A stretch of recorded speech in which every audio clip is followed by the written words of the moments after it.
지금 이 기간이 지난 2000년 그리스도의 교회가 그리스도의 지상 사역의 가장 핵심적인 이제 한 주 후에 우리가 고난 주간을 맞게 되는데,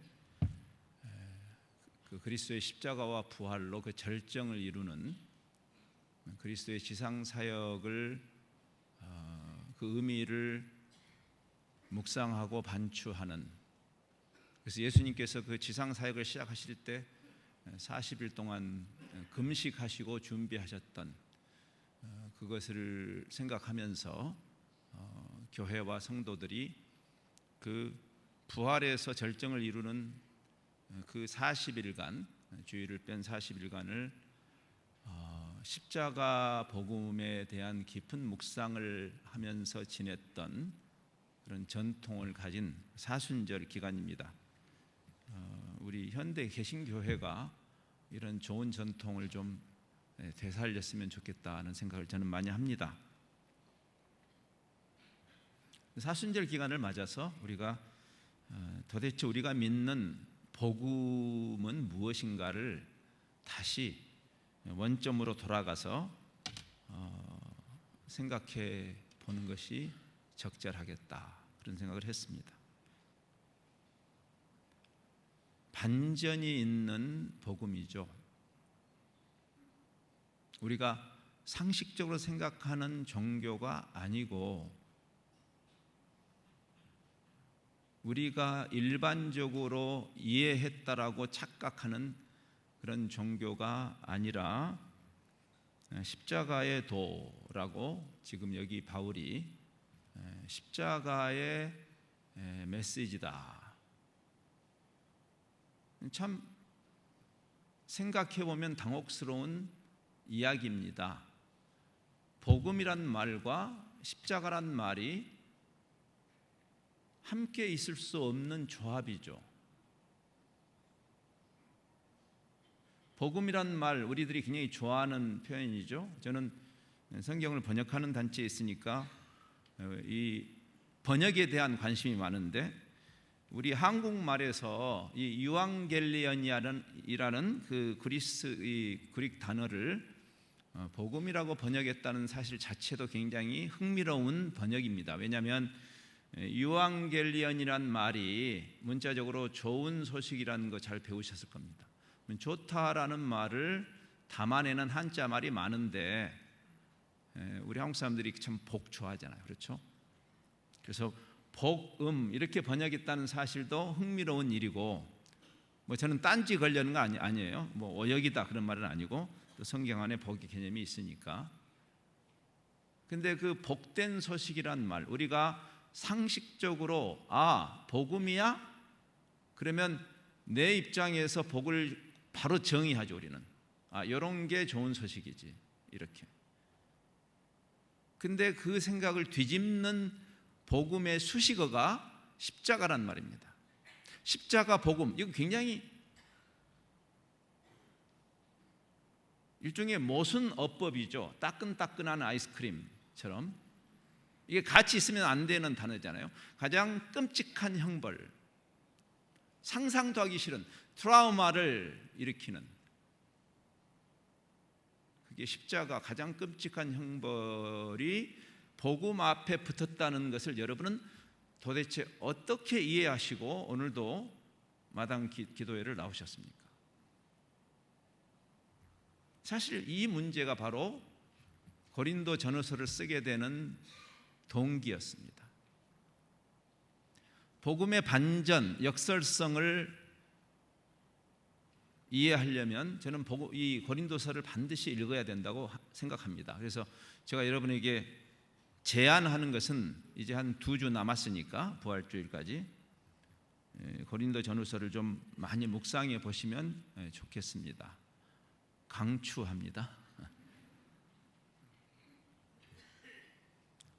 아마 세상 종교, 우리가 상식적으로 생각하는 종교와 기독교를 구분하는 가장 첨예한 차이점이 바로 십자가 복음이라는 표현일 것입니다. 즉, 우리가 상식적으로 생각하는 종교의 기능을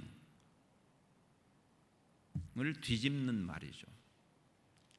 그래서 우리가 이 십자가의 도에 대해서 좀 깊이 들어가기 전에 저는 여러분에게 이런 권면을 드립니다.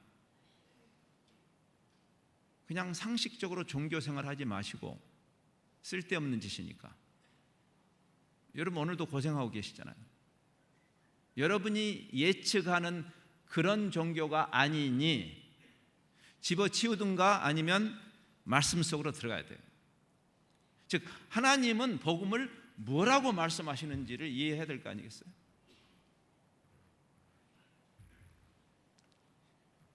인간의 종교적 논리에 부합한 종교는 흔히 말해서 인본주의 종교라고 정의하죠. 근데 여기 십자가의 도를 듣는 순간 우리는 낙심하죠. 십자가의 도가 멸망하는 자들에게는 뭐 이런 미련한 가르침이 다 있나? 제 스스로를 향해서나 여러분을 향해서 저는 이런 질문을 던집니다. 우리는 십자가 복음을 정말 이해했을까? 고린도 사람들이 이해했던 그리고 기대했던 종교, 그것은 현대를 살아가는 우리하고 시대 정신이 굉장히 비슷해요. 2000년이라는 괴리가 있음에도 불구하고. 왜냐하면 예나 지금이나 고린도 정신이 있어요. 고린도 정신. 이 그리스의 양대 도시라고 할 수 있는 이 아테네와 더불어서 라이벌 도시였던 이 고린도 정신은 화려하고 큰 것 좋아하는 정신입니다.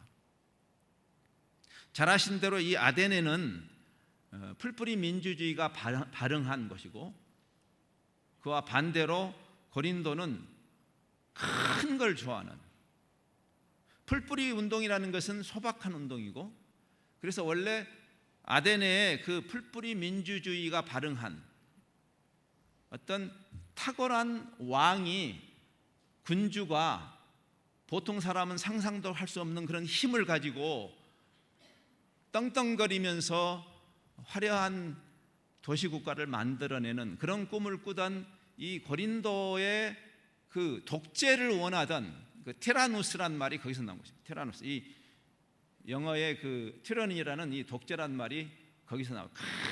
큰 거물을 추구하는. 그래서 바울이라는 이 사도의 사도권에 대해서도 도전을 하는 그런 상황에서 쓴 편지예요. 바울 저 사람 뭐야? 스펙이 맞아? 우리를 지도할 만한 사람이야? 라는. 그래서 고린도서를 읽어보시면 바울이 자기의 사도권에 대해서 이렇게 틈틈이 변증하는 내용이 나오죠. 우리도 검을 좋아하지 않습니까? 화려한 거 좋아하지 않습니까? 세상에게 좀 떵떵거리는 그런 좀 우리를 증명해야 세상이 비로소 복음을, 기독교를 인정할까라고 생각하는 그 상식적 종교적 발상을 뒤집는 것이죠. 이 아테네는 그래서 보통 사람들이, 성인들이 그 도시국가의 정치, 경제, 사회 전반에 관한 현안들을 함께 논의하고, 민주주의죠, 의결하고 책임지는, 원래 에클레시아라는 말은 그 풀뿌리 민주주의 시스템을 말합니다. 그래서 교회라는 단어죠. 그렇죠? 그러니까 성경에서 이것을 만들어낸 단어가 아니고 원래 있던 말이에요. 소환한단 말이에요. 여러분의 정치적 책임을 다 해야 되는 아테네 시민이면, 사실은 원래 사랑의 교회가 꿈꿨던 그 제자도하고 맞물려 있는 개념이 에클레시아예요. 에클레시아라는 말 자체가 목사교를 하라가는 것이 아니에요. 풀뿌리 민주주의, 진정한 평신도 운동과 연결되어 있는 본질적 개념인 것이죠. 그래서 바울이 지금 이 고린도 교회에게 하는, 즉 고린도 교인들이 일반적으로 기대했던 그 기대를 뒤집는 이 십자가 복음에 대해서 우리가 좀 더 깊이 들어갈 필요가 있는 것이죠. 상식적으로 종교생활 하시지 말고. 그래서 그는 여기 본문에서 말하죠. 뭐 이런 가르침이 다 있어. 어떻게 메시아가 죽어 엄청난 힘을 가지고 세상을 뒤집어야지. 성경을 덮으면 그런 이상한 종교가 어느 시대에나 다른 옷을 입고 나타난 것이죠. 그래서 이렇게 말합니다. 기록된 바 내가 지혜 있는 자들의 지혜를 멸하고. 사람이 가장 우리의 종교적 심성에 맞아 보이는 그런 가르침을 원하죠. 또 그렇게 기대하죠. 그러나 여기서 말하죠. 그렇지 않다. 그 생각, 사람들의 생각을 지혜와 총명을 폐할 것이다. 하나님의 방법은 다르다는 것이죠. 그러면서 질문합니다. 도대체 지혜 있는 자가 어디 있느냐? 하나님 앞에서, 전지전능하신 하나님 앞에서 하나님을 한 수 가르칠 자가 있겠는가? 지혜 있는 자가 어디 있느냐? 선비가 어디 있느냐? 이 시대의 변론가가 어디 있느냐? 하나님께서 이 세상의 지혜를 미련하게 하신 게 아니냐? 그러면서 하나님의 지혜를 세상의 논리로 담아내지 못하기 때문에 지금도 마찬가지입니다. 그렇죠? 무신론 지성들이 하나님을 한 수 가르치려고 하는 시대에 우리가 살고 있죠. 하늘에 계신 자가 웃으심이요. 하나님은 어이가 없으셔서 허허허 화도 안 내십니다. 하나님. 그러면서 세상의 종교적 논리로 담아낼 수 없는 이 십자가 복음을 그냥 있는 그대로 진검승부를 하시는, 지금 여기 바울이 고린도 교인들을 달래지 않고 십자가 복음이라는 까칠한 가르침을 그대로 통째로 제시하는 이유죠. 유대인은 표적을 구하고, 우리하고 비슷하죠? 우리 한민족하고 문화가 비슷한 사람들이 유대인들입니다. 우리는 보통 종교 생활을 할 때 뭘 좋아하죠? 신기한 거 좋아하잖아요. 신기한 거. 예, 하나님이 필요하면 신기한 일을 하세요. 맞아요. 그러나 이거는 표적에 관한, 신기한 일에 관한 것이 아니다 그 말이죠. 한국 사람들의 이 세계관의 가장 저변에 있는 샤머니즘이라고 하는 이 무속적 그 틀 위에 기독교를 담죠 우리는. 그래서 신기한 일이 많이 일어나는 것을 우리는 좋아합니다. 그렇죠? 유대인들이 표적을 구해요. 그래서 유대인들이 넘어지는 거예요. 하나님이 신기한 일을 안 하신다는 말이 아니고 이것은 진리에 관한 것이지 신기한 일에 관한 것이 아닌데, 그래서 유대인은 표적을 구하고 헬라인은 그 방금 제가 설명한 이 논리 정연한 사람의 논리 속에 하나님이 들어오셔야 하죠. 그렇죠? 우리는 그래서 하나님을 길들이려고 합니다. 저는 개인적으로 간증을 반대하지는 않아요. 그러나 간증을 조심시키는 편입니다. 잘 조심스럽게 준비된 간증은 우리에게 덕이 되지만 많은 경우에 내가 길들이는 하나님이 얼마나 내 말을 잘 들었는지를 자랑하는 자리가 되면 안 되기 때문에, 사실 제가 간증을 들을 때 굉장히 은혜를 받기도 하지만 어떤 때는 불편한 이유는 그 간증하는 사람이 자기 논리로 하나님을 끌어당기기 때문에 그렇습니다. 지금 여기 우리의 논리하고 다르다고 말하잖아요. 그래서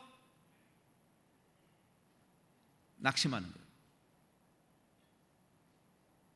왜냐하면 바울은 그 종교적인 논리, 통일교 같은 데는 아마 헬라인에게 통하는, 여러분 생각해요. 통일교 같은 말도 안 되는 종교가 어떻게 그렇게 많은 외국 사람들이 거기에 빠지지? 굉장히 그들이 그 논리적인 교리를 만들기 위해서 어마어마한 이 R&D 투자를 했어요. 그 사람들이.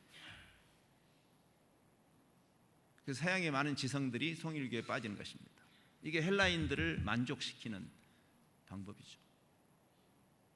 그런데 바울은 이렇게 말해요. 바울도 학문적으로는 누구에게 꼴리는 사람이 아닌 거 아시잖아요. 그 당시에 최고의 학자인 가말리엘에게 사사한 바울도 가방끈이 제법 긴 사람이에요. 그러나 바울은 이렇게 말해요. 우리는 십자가에 못 박힌 그리스도를 전한다 그랬어요. 아마 여기 계신 분 중에서도 조금 불편한 분들이 계실 가능성이 있어요. 왜 하필이면 십자가에 못 박힌 그리스도냐? 부활하셨는데 좀 이제는 십자가 그만 이야기하고 부활의 영광을 좀 말하면 안 되나? 이렇게 말하는 사람들이 있어요. 이제 제가 결론 부분에서 그 이야기를 할게요.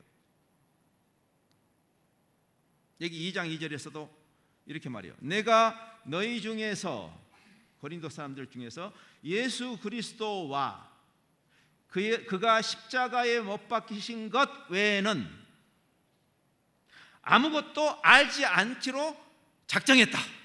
지금 이미 부활하신 지 오래된 뒤에 쓴 편지입니다. 우리 질문을 해야 돼요. 복음이 뭐냐고. 예수 믿고 대박 터지는 게 복음이냐고. 여러분이 예수 잘 믿어서 좋은 교회 만나서 하나님의 얘기를 복을 내려가지고 이렇게 멋있는 건물을 만들고 크게 확장하는 게 그게 복음이냐고. 큰 게 죄라는 말이 아니라 우리가 일반적으로 우리의 상식 속에 하나님을 집어넣을 수 있냐고. 구약에서도 말하죠. 이사야 55장에도 비슷한 말을 합니다. 하나님이 말씀하시죠. 이는 내 생각이 너희 생각과 다르며, 즉 하나님의 생각이 내 길, 하나님의 길은 너희 길과 다름이니라. 여호와의 말씀이니라. 이는 하늘이 땅보다 높음같이 내 길은 너희의 길보다 높으며 내 생각은 너희의 생각보다 높음이니라. 그래서 말씀 속으로 들어가야 하는 것이에요. 말씀을 덮어놓고 상식적으로 종교생활, 지성이면 감천입니까? 오늘도 제법 쌀쌀한데 내가 여지없이 이 예배에 나온 거 하나님이 정상 참작하시겠지? 쓸데없는 일을 하시는 것입니다. 그런 거라면 댁에서 쉬시는 거 낫습니다. 오늘 패럴림픽 폐회식 한대요. 가서 좀 보세요. 그거. 그래서 말씀 속으로 더 들어가야죠.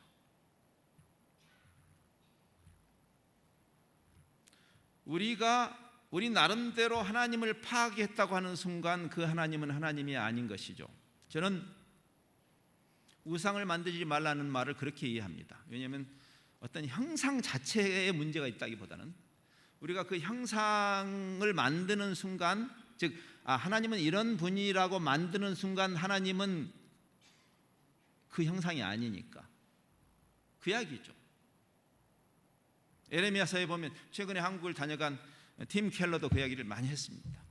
우리가 만든 신이란 책에서 우리가 만든 하나님, 대부분의 우리의 간증과 심지어는 교회 강단에서 외쳐지는 하나님은 성경의 하나님이 아니고 우리가 만든 하나님이라고.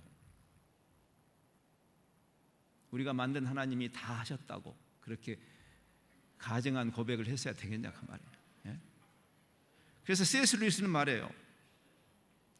내가 이분 하나님은 이런 분이구나 하는 순간 그분은 하나님이 아니라고. 그게 바로 우상이에요. 어떻게 피조물이 창조주를 다 파악할 수 있겠냐고요. 그래서 겸허해야 되는 거죠. 세상이 볼 때 교회가 오만불손하게 보인다는 것 자체는 세상의 문제가 아니고 우리의 문제죠. 우리가 오만불손할 수 없죠. 첫째는 이게 십자가의 도고, 둘째는 피조물이 하나님을 다 파악할 수 없으니 C.S. 루이스는 말해요. 내가 그 똑똑한 분이 자기가 기대했던 하나님이 아닌 그 처절한 경험을 통과한 다음에, 너무나 아픈 경험이에요. 여러분도 지금 아픈 경험을 하시죠. 그도 마찬가지. 사랑하는 아내, 그 하나님을 사랑했던 그 믿음의 선배가 자기 자신의 어떤 이기적인 욕망을 위해서는 거의 기도한 적이 없었던 그 사람이 마치 바울이 고린도후서에 가면 그 가시를 뽑아달라고, 바울의 그 기도, 가시를 뽑아달라는 그 3번의 기도가 이기적인 기도도 아니었잖아요. 내가 하나님의 종으로서 이 가시가 하나님이 뽑아주시면 하나님의 종으로서 그 사역에 더 힘을 받을 텐데. 근데 그런 기도를 C.S. 루이스도 했어요. 사랑하는 아내가 골수암으로 처절하게 죽어가는 과정에서.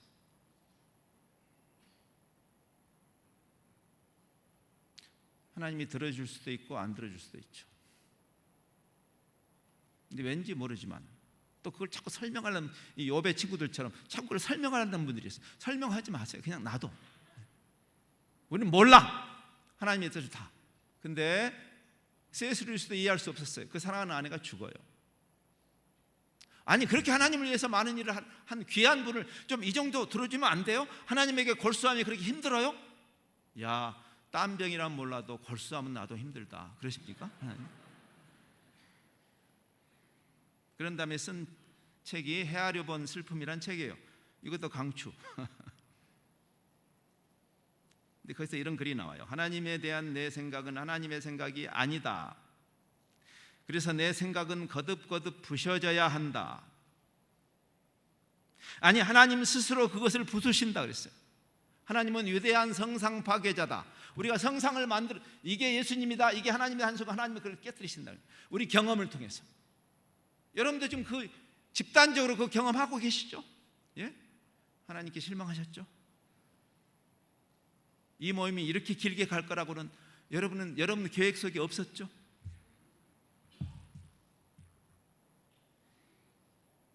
하나님이 우리의 경험을 통해서 우리가 예측한 하나님이 아니라는 것을 우리 경험 속에서 스스로 망치를 들고 우리가 만들어 온 하나님을 깨뜨리십니다.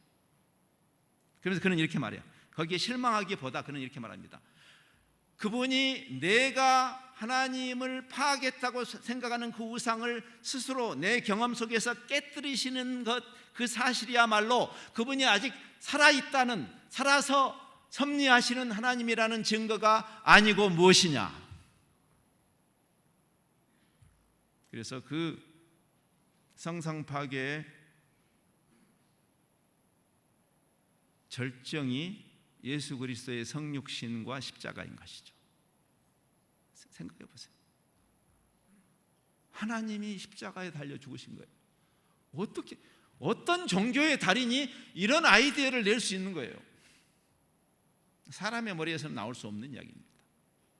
그게 십자가다. 지금 그 십자가에 관한 이야기라 그 말이에요. 근데 그걸 알고 오셨냐 이 말이에요. 여러분이 알고 오셨으면 대단하신 분들이에요. 여러분들.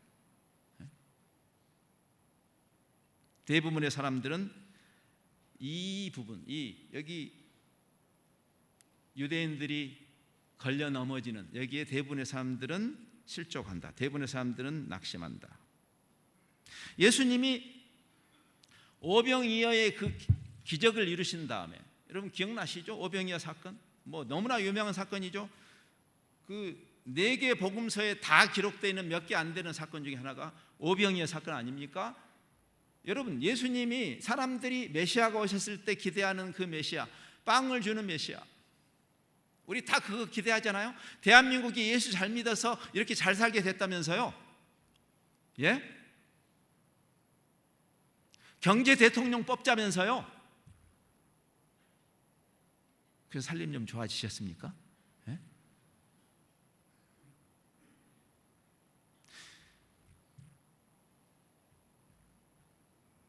육체적인 몸으로 우리가 세상에 살기 때문에 일용할 양식이 필요하죠. 그걸 구하는 게 잘못이라는 말이 아니라 그것이 우리의 추구하는 목적은 아니라는 이야기죠. 예수님도 그래서 그 배고픈 사람들을 먹이셨어요.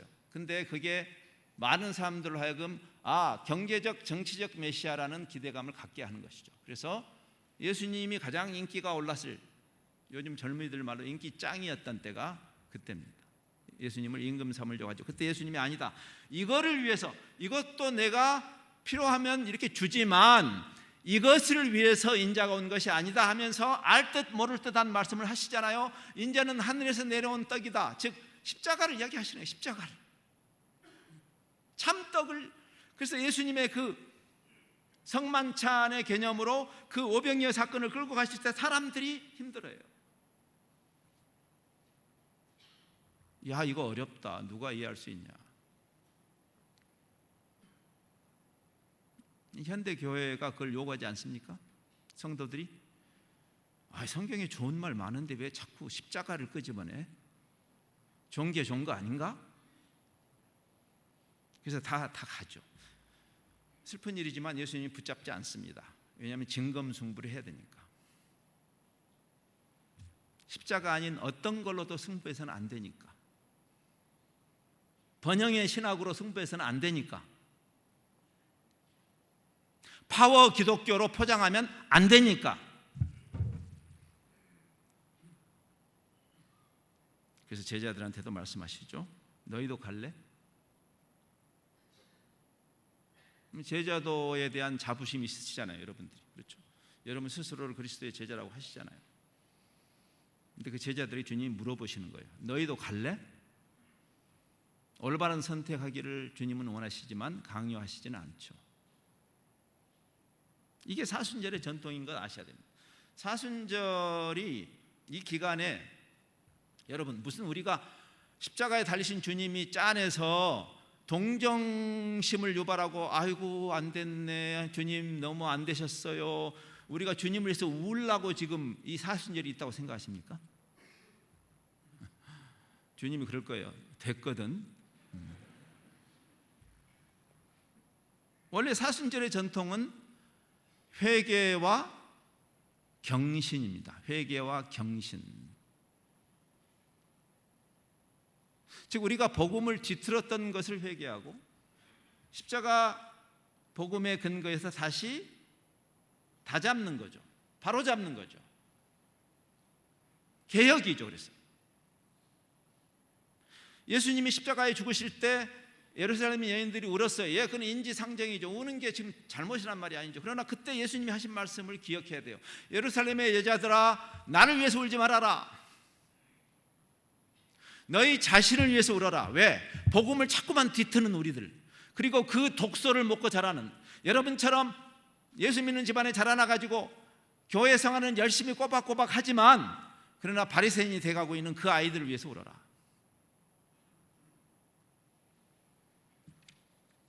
그래서 바울이 울죠. 빌립보서를 쓰면서. 그는 이렇게 말합니다. 내가 전에 여러 번 너희에게 말하였거니와, 빌립보서 3장에 나와요. 지금도 눈물을 흘리면서 말한다. 빌립보 교인들에게. 지금도 눈물을 흘리면서 여기 있는 여러분에게 말씀. 아마 옥 목사님이 그렇게 하실지 모르겠어요. 눈물을 흘리면서. 왜? 여러 사람들이, 교회 밖에 있는 사람들 이야기 아닙니다. 교회 안에 있는 사람들. 여러 사람들이 그리스도의 십자가의 원수로 산다 그랬어요. 그리스도의 십자가의 원수로 산다. 두려운 이야기죠. 저는요, 신천지가 위협이 아니라고 생각해요. 통일교가 위협은 아닙니다. 여러분 이미 가짜로 드러났잖아요. 그건 위협이 아니에요. 여러분 진짜 위협은 뭔지 아십니까? 우리예요. 우리 십자가 복음을 뒤트는 우리 말이에요. 많은 사람들, 그것도 한두 명이 아니죠. 왜 그렇게 말했을까? 그들의 신은 배다 그랬어요. 오병이어 사건이 생각나죠. 결국 두 주먹도 안 되는 이 배 채우자고, 하나님이 존재해야 할 유일한 이유는 여러분 대박 터져야 되고, 요즘 청년 실업 어려운데 예수 믿는 자녀들은 다 드림 잡을 잡아야 되고, 예? 그래서 무슨 수능 시험 때는 실시간으로, 혹시 하나님이 모르실까 봐, 하나님 지금 수학 시간입니다. 기억나시죠? 수학 시간 하나님 지금 수학의 영을, 무슨 수학의 영이란 말인다. 근데 처음 들었어. 아니 그런 무당 종교를 기독교로 둔갑시켜가지고 종교 장사를 하는 거예요. 뭐예요? 그게 그리스도의 십자가의 원수들인 것이에요. 그들이 쉬는 배다.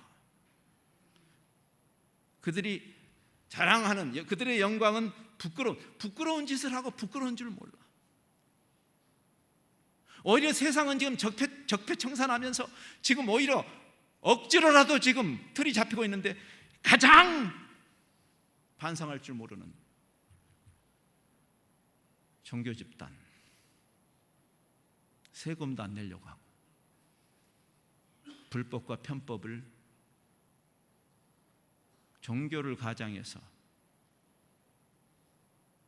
지금 바울이 그 얘기를 하는 거예요. 이게 사랑과 공의의 하나님을 따라가는 집단이 해야 할 짓이냐? 그가 울면서 얘기하는 것이죠. 그래서 말합니다. 결국 땅의 일을 생각하는 자들이다. 우리의 시민권은 하늘에 있다. 이렇게 말합니다. 다른 소속은 다른 가치관을 만들어내는 것입니다. 그게 회심이에요. 원래 회심의 개념입니다. 우리가 다른 소속이니까 하나님의 그 통치에 합당한 가치관을 가지고 사는 거죠. 이 땅에서 잘 먹고 잘 살려고 교회 나오는 거 아니고, 여러분이 암자에도 갈 수 있었는데 암자에 안 가고 여기 나온 이유가 여기가 좀 더 용해 보였습니까? 여기 아닌 게 아니라 여기 들어올 때마다 그런 느낌이 들어요. 밑으로 쫙 들어가는데 뭔가 영험한 느낌이 드는 건 사실이에요. 네?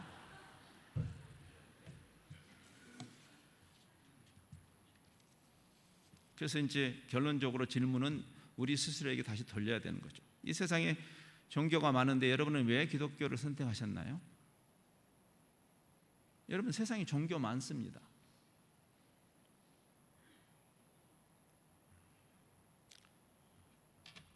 도대체 우리가 이렇게 열광하는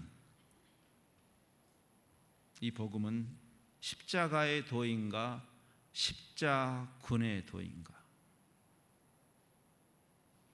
교회가 모든 고지를 점령하고 교회 안 나오는 녀석들을 불이익을 주는, 교회가 블랙리스트를 만들어. 그래서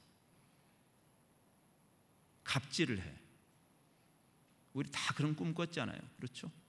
대통령부터 모든 고지를 점령하고. 이거는 십자군의 도입니다. 도대체 예수님이 우리에게 보여주신 모델이 뭡니까?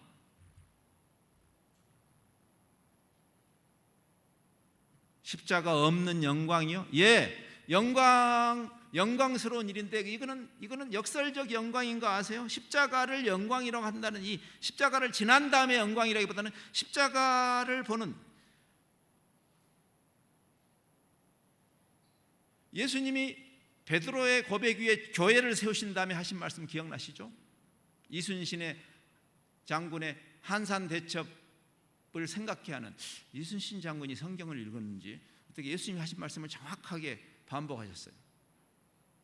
누구든지 자기 목숨을 얻고자 하는 자는 잃을 것이고, 잃는 자는, 나를 위해서 자기 목숨을 기꺼이 투자하는 자는 얻을 것이다. 이순신 장군이 그랬잖아요. 생즉사, 사즉생. 경건하신 분이세요. 십자가의 역사를 우리가 정말 이해한 것일까요? 예수 믿고 대박 터진다고요? 대한민국이 예수를 잘 믿어서 이만큼 잘 살게 됐다고요? 그래서 인간을 반신반인이라고 하고 섬깁니까? 교회가 심지어? 예? 그럴까 봐 일본을 두신 것입니다. 일본이 없었으면 어쩔 뻔했어요. 그래서 우리 결론은,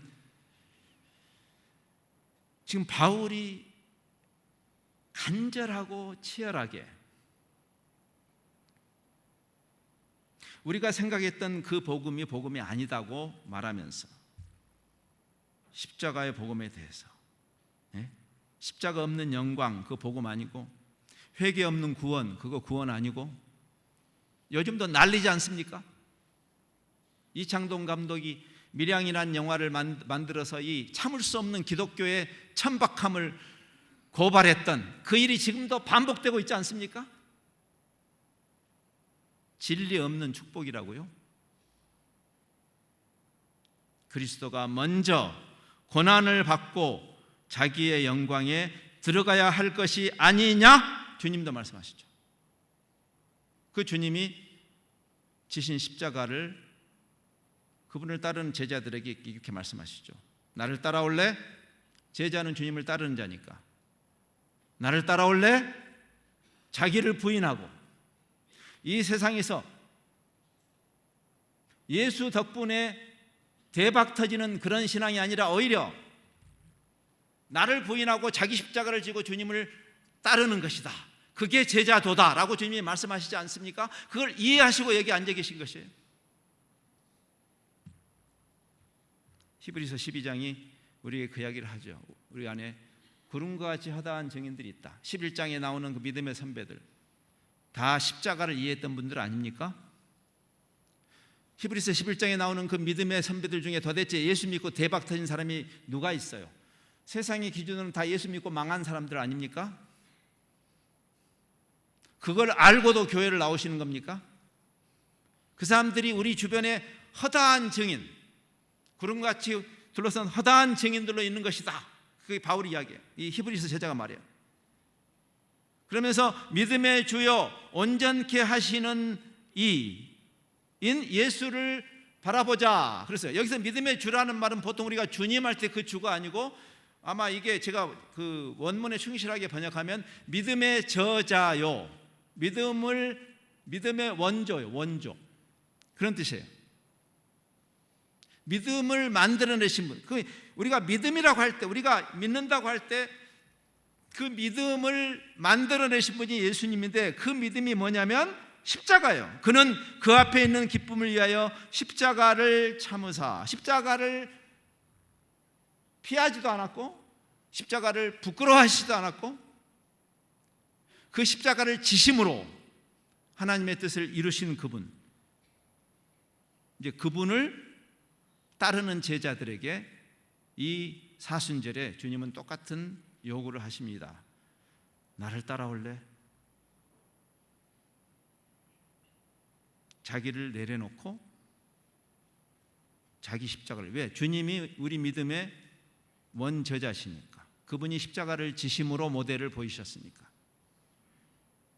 우리가 그 십자가에 함께 동참하시는 것이니까. 불편하시죠? 아까 제가 인용한 C.S. 루이스는 이렇게 말했습니다. 나는 편해지기 위해서 기독교로 귀의한 것은 아니다 그랬어요. 나는 편해지기 위해서 기독교로 온 것은 아니다. 왜냐하면 행복해지고 편해지려면 술 한 잔이면 된다 그랬어요. 술 한 잔 마시면, 여러분들은 잘 안 마셔봐서 모르시겠지만 술 한 잔 마시면 평안해집니다. 그래서 나는 그 편안함을 추구하는 사람에게 절대 기독교를 권하지 않겠다 그랬어요. 자기 십자가를 지고 가는.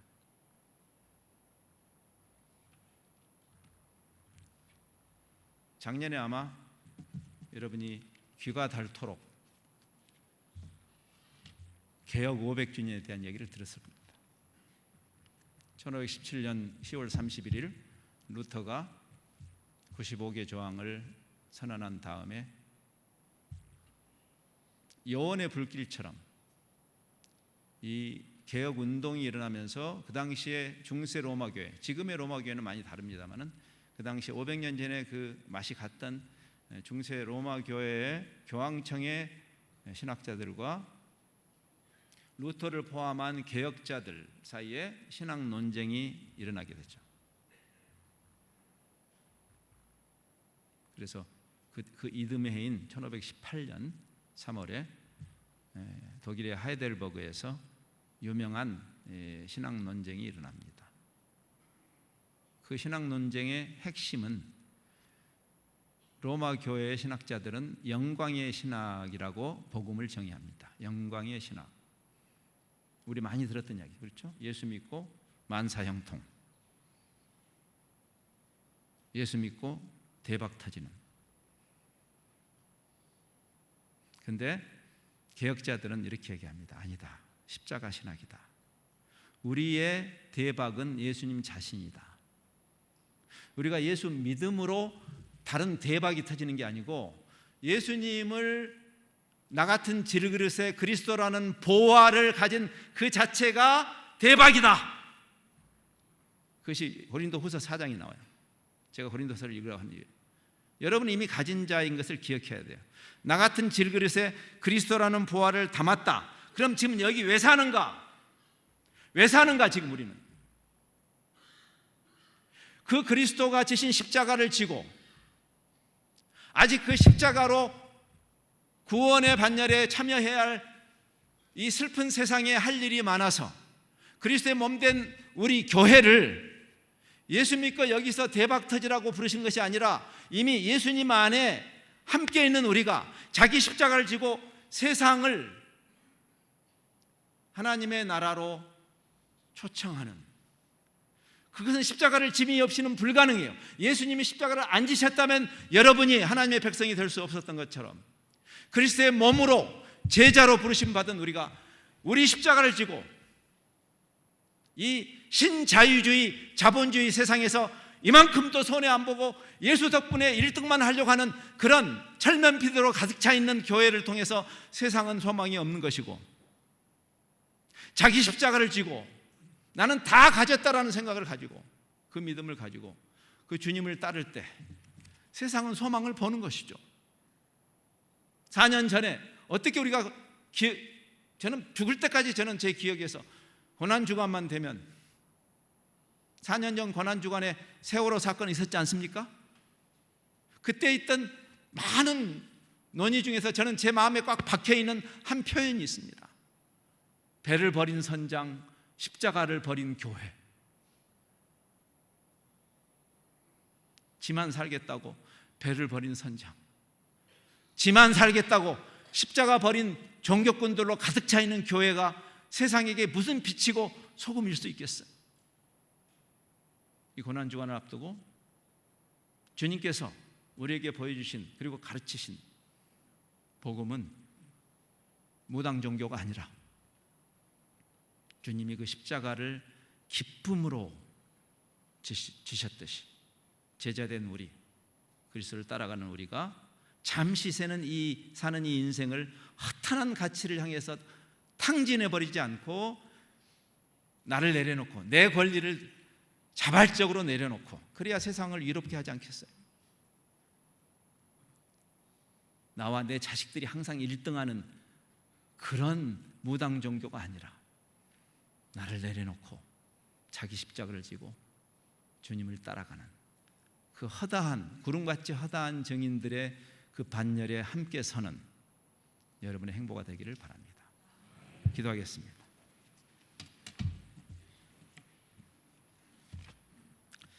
십자가의 도가 멸망하는 자들에게는 미련한 것이요 구원을 받는 우리에게는 하나님의 능력이라. 이 엄청난 역사를 우리가 말씀을 통해서 깊은 묵상과 반추를 통해서 더 깨닫게 하시고 우리 안에 내주하시는 성령께서 진리의 영께서 깨우치시고 우리 것으로 소화하게 하시고 십자가의 도를